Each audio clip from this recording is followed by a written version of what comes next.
Hello. On May 19, 2018 at 7:30 in the morning, a student at Santa Fe High School in Texas walked into his art class with a shotgun and a .38 caliber pistol and opened fire, killing 10 individuals and injuring 10. Incidents like this are becoming very commonplace in our country, and I want to address it in 3 points to see if there is a way that we can stop this problem from occurring.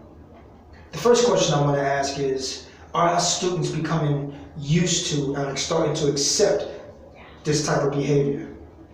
Immediately after the shooting in Santa Fe, Texas, a reporter asked a student who was there and witnessed the shooting, was she surprised that this incident occurred at her school?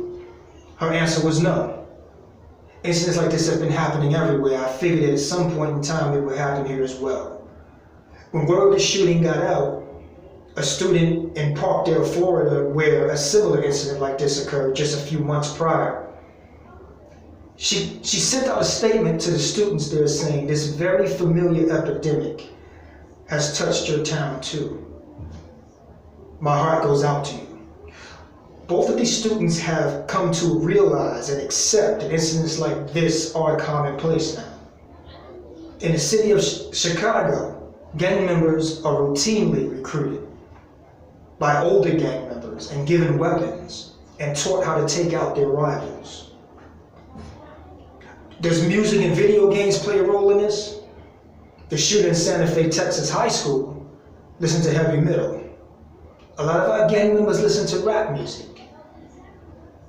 But we also have to take into account there's tens of thousands of other people who listen to this form of music and they do not behave this way. Adam Lanza, the shooter at Sandy Hook Elementary School where he killed 20 students. They said in his spare time, he played video games. The majority of his spare time, he was playing video games. After the shooting occurred, the APA conducted research, and they did find a link. They said that violent video games are one risk factor that can lead to violent behavior in our youth. But once again, you have to ask yourself, there's tens of thousands of people out there who play video games, violent and non-violent. They don't go out and perform this way. The shooter in Parkdale, Florida was armed with an assault rifle. He killed 17 people and injured 14. In Nashville, Tennessee, in the Waffle House, a gentleman was armed with an assault rifle and he killed 4 individuals. The most recent shooting in Santa Fe, Texas, that gentleman was armed with a shotgun and a .38 caliber pistol.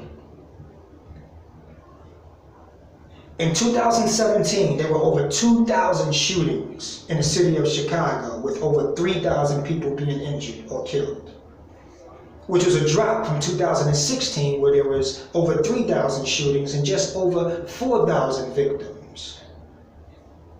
The city of Chicago conducted and collected data and traced the guns that were used in these crimes, and they found that 90% of those shootings were done with pistols.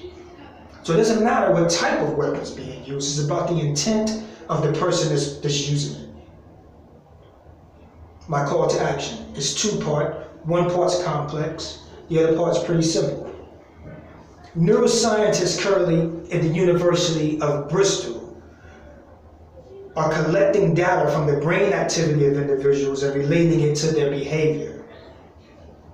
When we're able to actually apprehend these men and women who commit these crimes, we need to let them listen to their music, let them play their video games, and monitor their brain activity that's going on, and maybe we can relate that to their behavior, and maybe we can find out if either one of these factors are actually contributing to this problem.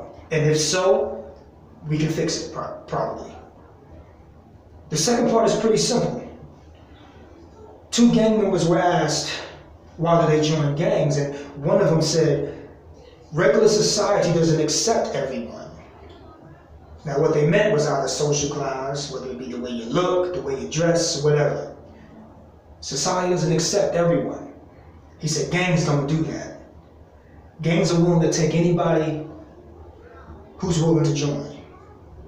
So we need to figure out a way to make these young men and women who don't feel accepted, have them feel accepted Let them feel they have a place to go where they're welcomed. Acceptance and the feeling of welcomeness builds confidence and self-fortitude so that individuals feel powerful and strong even when they don't have a weapon in their hand. Thank you.